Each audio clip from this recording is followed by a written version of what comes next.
ఈ విధంగానే మీ ఫ్యామిలీ నుంచి ఇంతకు ముందు వచ్చిన వాళ్ళు గనక మాట్లాడుంటే మీ సమస్యకి ఎప్పుడూ నేను పరిష్కారం చూపించేదాన్ని. అదీగాక మున్సిపల్ కమిషనర్ గా నాకు కొన్ని అధికారాలున్నాయి. వాటితో నేను అవసరమైన వాళ్ళకి ట్యాక్స్ మాఫీ చేయగలను. మీ ట్యాక్స్ మాఫీ చేస్తాను, కానీ నాదొక షరతు. మీ అందరికీ తెలిసే ఉంటుంది, ప్రతి సంవత్సరం ఈ సిటీలో ఆడవాళ్ల ఆటల పోటీలు జరుగుతాయి. ఈ సంవత్సరం మీ ఇంట్లో ఉన్న ఆడవాళ్ళందరూ ఈ ఆటల పోటీల్లో పాల్గొనాలి. మీ ఇంట్లో ఉన్న వాళ్ళందరూ గనక ఈ పోటీల్లో గెలిచినట్టయితే మీరు కట్టాల్సిన మొత్తం ట్యాక్స్ ని నేను మాఫీ చేస్తాను.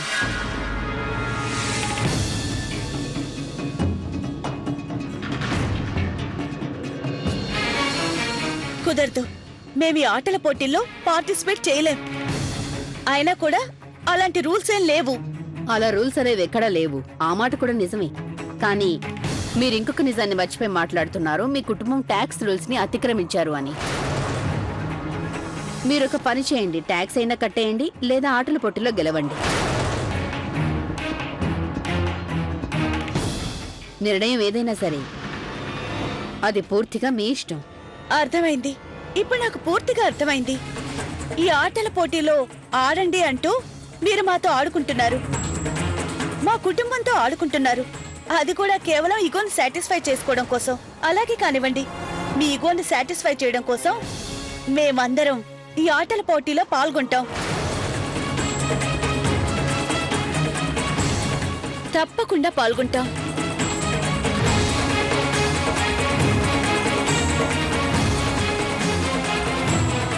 నమస్తే.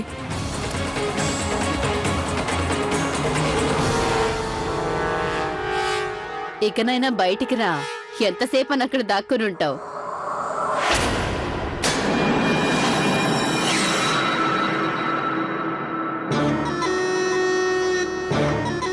అరే, నీకు తిరుగులేదు కస్తూరి. స్నేహితురాలు అంటే నువ్వే అనుకో. ఈ రోజు నిజంగా నాకు చాలా సంతోషంగా ఉంది. నువ్వు కొంచెం కూడా మారలేదనుకో. చిన్నప్పుడు కూడా నువ్వు ఇంతే పట్టుబడితే వదిలిపెట్టవనుకో. ఏదైనా పూర్తి కాకుండా మధ్యలో వదలవు కదా. ఆర్తి, ఇది చాలా చిన్న విషయం. నీ సంతోషం కోసం నేనేం చేయడానికైనా సిద్ధమే. చిన్ననాటి మన స్నేహం కన్నా ఏది ఎక్కువ కాదు. కస్తూరి, నిన్ను ఎలా పొగడాలో నాకు అర్థం కావటం లేదనుకో. నిజంగా నువ్వు వచ్చాకే నాకు మహర్దశ పట్టిందనుకో. నీకు తెలీదు కస్తూరి, ఇప్పటికీ వీళ్ళు ఎన్నోసార్లు నన్ను వీధి మొత్తంలో తలెత్తుకోకుండా చేశారు తెలుసా. నన్ను ఒక ఈకలాగా తీసి పారేస్తారు. ఆ లవ్లీ ఉంది కదా, లవ్లీ, మా చెల్లెలు అస్మిత చాలా అమాయకురాలు. తన మెడలో పడాల్సిన మంగళసూత్రం లాక్కొని ఆ అడవిలో నుంచి వచ్చిన కమల మెడలో వేసింది తెలుసా. జరిగిపోయింది వదిలే ఆర్తి. మనం ఇకపై ఏం చేయాలో అది ఆలోచించు. అవన్నీ ముందే ఆలోచించాను. నీ సహాయంతో వాళ్ళందరికీ ఎలాంటి గతి పట్టిస్తానో చూస్తుండు. ఆ కౌసల్య 5 కోడళ్ళకి లోపలే ఒకరంటే ఒకరికి పడట్లేదు తెలుసా. ఇప్పుడు నువ్వు చూస్తుండు. ఈ ఆటల పోటీలు అడ్డు పెట్టుకుని నేను వాళ్ళ మధ్యలో పచ్చగడ్డి వేసి భగ్గుమని ఎలా చేస్తాను. ఆ తర్వాత ఆ కౌసల్య 5 కోడళ్ళు చివరికి ఒకరి మొహం ఒకరు చూసుకోవటానికి కూడా ఇష్టపడరా. నువ్వెంత పని చేసావు లవ్లీ. అంత పెద్ద ఆటల పోటీల్లో పాల్గొంటానని నువ్వెందుకు ఒప్పుకున్నావు? అయినా మనం ఈ పోటీలో ఎలా గెలుస్తాం చెప్పు. అత్తయ్య గారు, ఆ మున్సిపల్ ఆఫీసర్ చాలా తెలివైంది. తను కావాలని ఇదంతా చేస్తుంది. అయినా ఆ ఛాలెంజ్ ను యాక్సెప్ట్ చేయడం తప్ప మన దగ్గర ఇంకా వేరే మార్గం లేదు. అది సరే కానీ లవ్లీ, అత్తయ్య, మీరు కంగారు పడకండి. మనందరం నిజాయితీగా న్యాయంగా పోరాడదాం. తన ఆడే ఆటలో తన్నే ఓడించి తీరుతాం. మనం ఈ ఆటలో పాల్గొనకపోతే మనం పెనాల్టీ కింద మొత్తం 8.5 లక్షలు కట్టాల్సి ఉంటుంది. మనం ఎవరికన్నా తక్కువ కావని వాళ్ళని ఓడించి నిరూపిద్దాం. ఆటలో ఉన్న ఏజెంట్ అయినా గెలవాలంటే ఆ జట్టులో ఉన్న వాళ్ళందరికీ ఒకరి మీద ఒకరికి పూర్తిగా నమ్మకం ఉండాలి. ఆ జట్టులో ఐకమత్యం ఉండాలి. నాకెందుకో మీలో ఐకమత్యం లేదనిపిస్తోంది.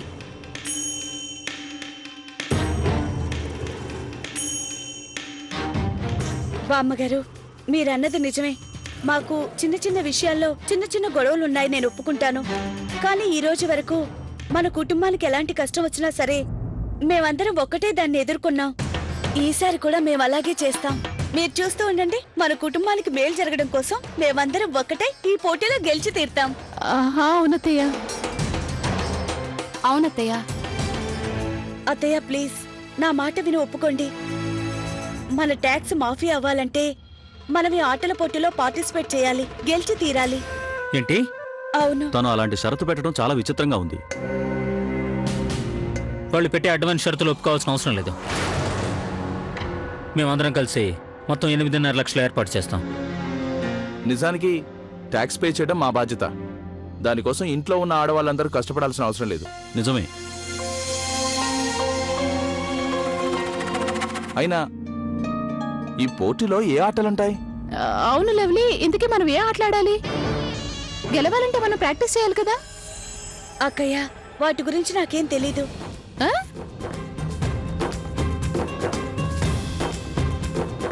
అవన్నీ మనకి ఆటల పోటీలు మొదలయ్యాకే తెలుస్తాయి. నువ్వేమీ తెలియకుండానే ఛాలెంజ్ చేసి వచ్చావా? నీకు తెలియకపోయినంత మాత్రాన ఏమైపోతుంది లవ్లీ? నేనున్నాను కదా చిన్నమ్మా.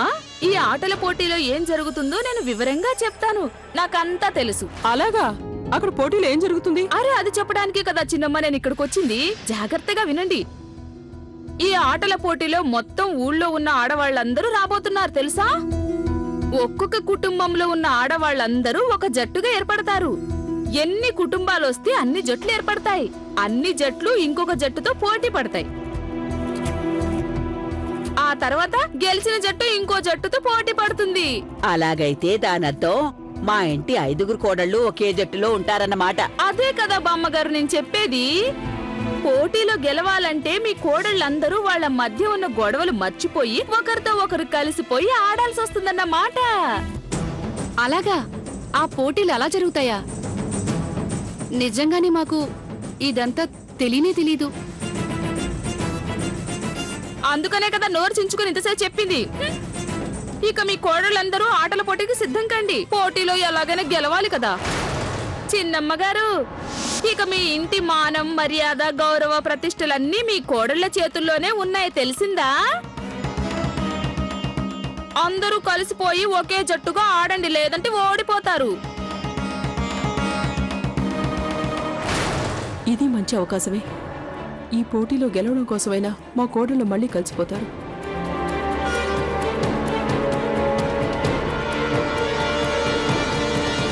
సరేనమ్మా, నాకు ఎలాంటి అభ్యంతరాలు లేవు. మీరందరూ ఈ ఆటల పోటీలలో ఖచ్చితంగా పాల్గొనండి. అదే చిన్నమ్మ గారంటే.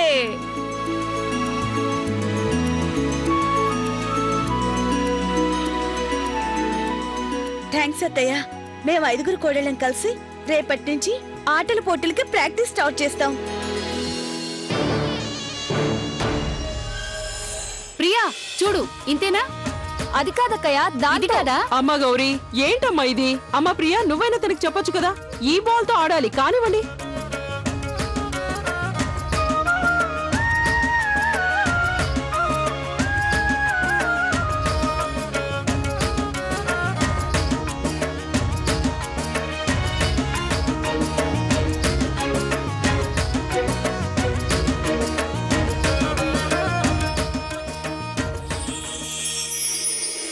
గోల్!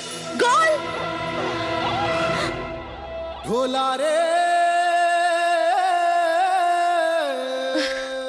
అయ్యో దేవుడా, మళ్ళీ కలగన్నాను. కార్తీక్ ఎక్కడికి వెళ్ళాడు? అయ్యో, తను ఉదయాన్నే ఫ్లైట్ కి వెళ్ళాలన్నాడు. వెళ్ళిపోయి ఉంటాడేమో.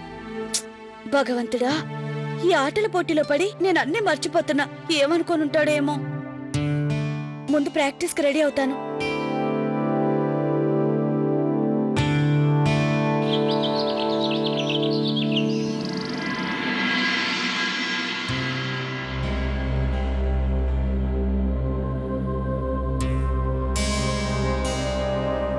నేను అత్తయ్య గారికి పెద్ద పెద్ద మాటలు చెప్పి ఒప్పించాను. ఏం జరుగుతుందో ఏంటో. ఈ 4 అక్కయ్యలు ఒక టీంలో కలిసి ఆడతారో లేదో.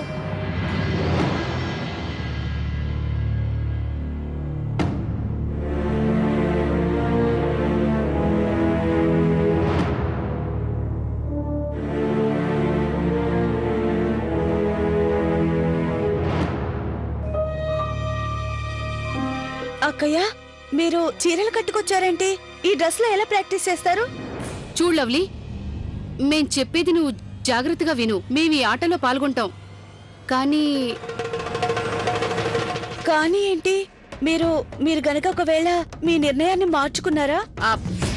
లవ్లీ, లుక్ లవ్లీ, కమలా అక్కయ్య ఇంకా మీనాక్షి అక్కయ్యతో కలిసి ఒక టీంగా ఆడడం మాకు చాలా difficult. We can't do this. అవును లవ్లీ, వాళ్లతో ఆడడం మా వల్ల కాదు. అలా అంటారేంటక్క? మనందరం కలిసి ఒకే ఇంట్లో ఉంటున్నప్పుడు మనందరం కలిసి ఒక టీమ్ గా ఎందుకు ఆడలేం? మీరు కూడా అలా అంటారేంటి? లవ్లీ దయచేసి మా మాట విను, చెప్తున్నాం కదా మా వల్ల కాదని. అక్క, మనం ఈ గేమ్స్ ఏదో సరదాగా ఆడలేదు. వచ్చిన ఆపద నుంచి మన కుటుంబాన్ని కాపాడుకోవడం కోసం ఆడుతున్నాం. ఆ విషయం మాకు తెలుసు లవ్లీ. ఆ ఆటలాడడం తప్పనిసరి అయినప్పుడు నేను, ప్రియా ఇంకా నువ్వు కలిసి ఒక జట్టు అవుదాం. రైట్. నువ్వు మమ్మల్ని అపార్థం చేసుకోకు. మాకు నీతో కలిసి ఆడడానికి ఎటువంటి అభ్యంతరం లేదు. బట్ డోంట్ ఫర్గెట్, కమలా అక్కయ్య మీనాక్షి అక్కయ్యని కాంపిటీషన్ నుంచి దూరంగా ఉంచు.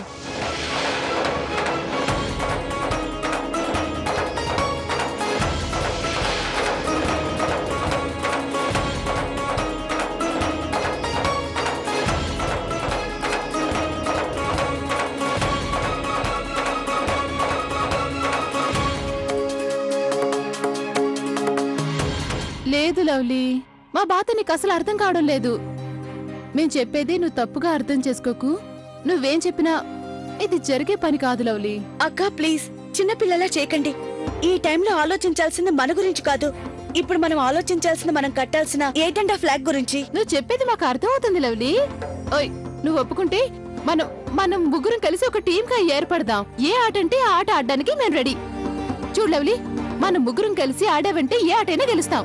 ఏమంటావ్? మీనాక్షక్క చెప్పేది నిజం. చూడలవలి, మనం ముగ్గురం ఒక జట్టుగా ఆడదాం, సరేనా? నీతో కలిసి ఆటలాడడానికి మాకు అభ్యంతరం లేదు, నిజంగా.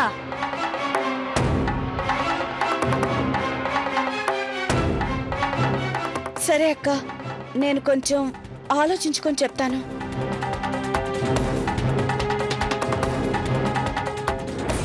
చూశారుగా అత్తయ్య, అంతా తలక్రిందులైపోయింది. చాలా ఆశపడ్డాను ఈ ఆటల పోటీల వల్లనైనా మా కోడళ్ల మధ్య ఏర్పడిన దూరం తగ్గిపోతుందని, వాళ్ళు ఒక్కటవుతారు అని. కానీ ఏం లాభం? రోజు రోజుకి వాళ్ళ మధ్య దూరం పెరిగిపోతుంది. అత్తయ్య గారు, నేను వెంటనే వాళ్ళతో మాట్లాడాలనుకుంటున్నాను. అమ్మా కౌసల్య, వాళ్ళతో మాట్లాడాల్సిన అవసరం లేదు. వాళ్ళతో మాట్లాడడానికి బదులుగా వాళ్ళని కలిపే ప్రయత్నం చెయ్యాలి. ఒకటిగా ఉంటే ఎంత లాభమో వాళ్ళకి తెలియాలి. విడిగా ఉన్న ముత్యాలన్నీ కలిపితే కదా మనం ముత్యాల దండ వేసుకోగలం. ఆ విషయం వాళ్ళకి అర్థమయ్యేలా చెప్తే చాలు. ఏమంటావ్? అది సరే అత్తయ్య, వాళ్ళు ఒక్కటవ్వాలంటే మనం ఏం చేయాలి? ఆ విషయం గురించి నువ్వేం బెంగపడకు కౌసల్య. నువ్వు అలా చూస్తూ ఉండి చాలు. నీ కోడళ్ళందర్నీ నేను ఎలా దారిలో పెట్టేస్తానో.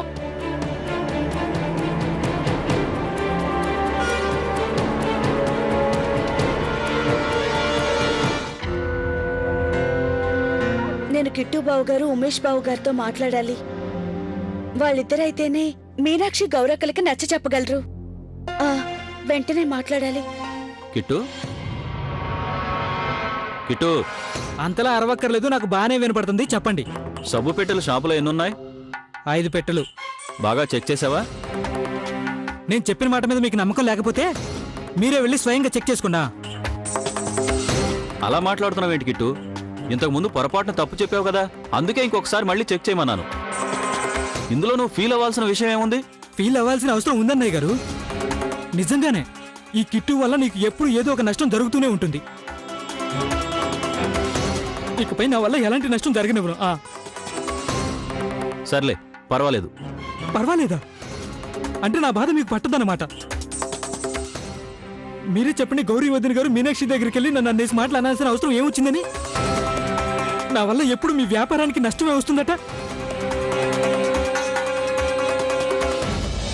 కిట్టు, నేను ఏం అడిగితే నువ్వేం చెప్తున్నావు? ఊరుకున్నాను కదా అని ఏదేదో మాట్లాడుతున్నావు. నేను కూడా మాట్లాడగలను. నేను మాట్లాడితే గొడవ పెద్దదవుతుంది. ఏం లాభం? అలాగా, గొడవ పెరిగితే పెరగనివ్వండి. నా వల్ల మీకు నష్టం వస్తుంది అనుకుంటే నేనే తప్పుకుంటాను. ఇప్పుడు గనక వీళ్ళతో మాట్లాడితే గొడవలు ఇంకా పెద్దవైపోతాయి. లేదు, వీళ్ళతో మాట్లాడటం వల్ల ఉపయోగం ఉండదు.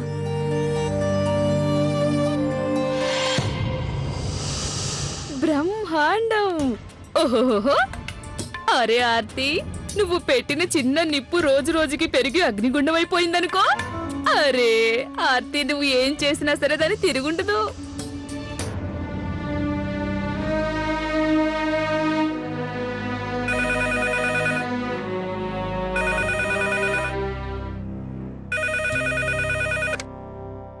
హలో, నమస్తే, నేను ఆడవాళ్ల ఆటల పోటీ కమిటీ నుంచి మిస్ భానుమతిని మాట్లాడుతున్నాను.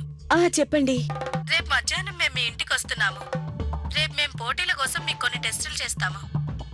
మీ ఇంట్లో కోడళ్ళు గనక ఆ టెస్ట్ పాస్ అయితే అప్పుడే ఆటల పోటీల్లో పార్టిసిపేట్ చేయగలరు. సరే అలాగేనండి. Okay bye.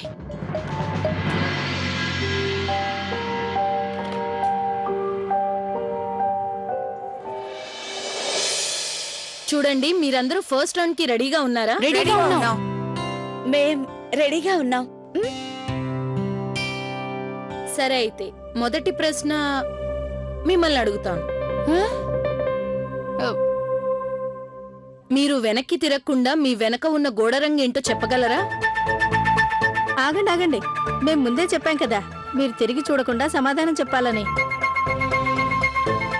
అప్పుడే మాకు తెలుస్తుంది మీ ఇంటితో మీకు ఎంత అనుబంధం ఉంది అనేది.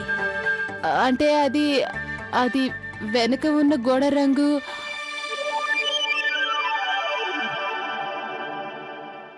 మీకిచ్చిన టైం అయిపోయింది.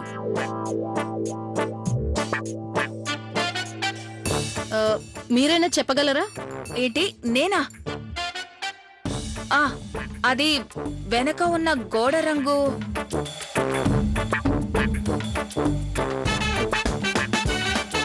మీకిచ్చిన టైం అయిపోయింది.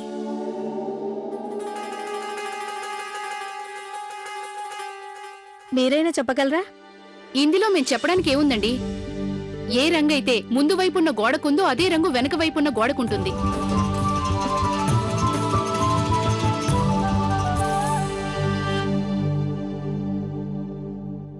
అక్క వెరీ గుడ్. ఎంతైనా మీరు తెలివిగలవాళ్ళు. సరేనండి, ఇప్పుడు వేసే ప్రశ్న మీకు. మీ ప్రశ్న ఏంటంటే, మీ లెఫ్ట్ వైపు ఉన్న పూల కుండీలో ఎన్ని పూలున్నాయి?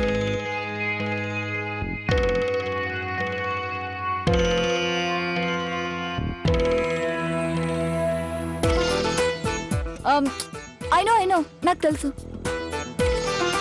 అది యాక్చువల్లీ 15 ఉన్నాయి.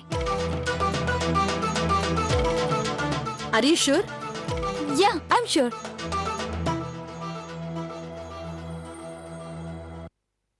చూడండి, ఇప్పుడు మళ్ళీ మీ వంతు వచ్చింది. ఈసారైనా మీరు కరెక్ట్ జవాబు చెప్తారనుకుంటున్నాను. భగవంతుడా, నువ్వే కాపాడాలి. చూడండి, మీనా వాళ్ళ అమ్మమ్మ కూతురుకి ఒకే కూతురుంటే తన పేరు ఏమై ఉంటుంది? మీనా వాళ్ళ అమ్మమ్మకి ఒక నిమిషం. మీనాకి అమ్మమ్మకి కూతురికి కూతురు. కౌశల్య గారు, మీరు చెప్పడానికి వీల్లేదు. అదేనండి, అదే తన పేరు మీనయ్య కదా అత్తయ్య. కరెక్ట్ గా చెప్పారు.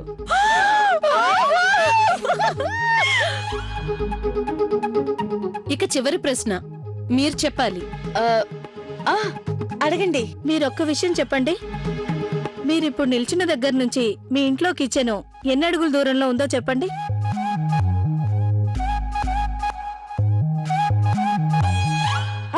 నాకు బాగా తెలుసు. ఇక్కడి నుంచి మా ఇంట్లో కిచెన్ లోకి 15 అడుగులు. ఒకసారి నడిచి చూపించండి.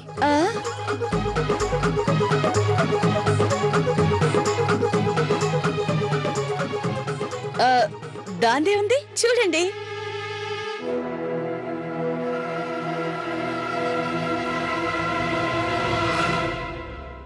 ఓరి దేవుడా, 15 అడుగుల కన్నా దూరమే ఉంది. ఇప్పుడేం చేయాలి? ఓ పని చేస్తాను, జంప్ చేస్తాను.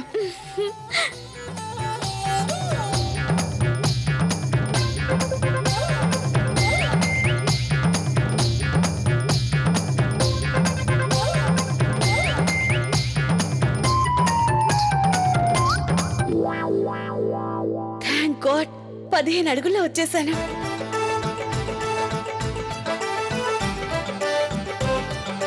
లవ్లీ, ఏం గెస్ చేసావు? పర్ఫెక్ట్ గా సరిపోయింది.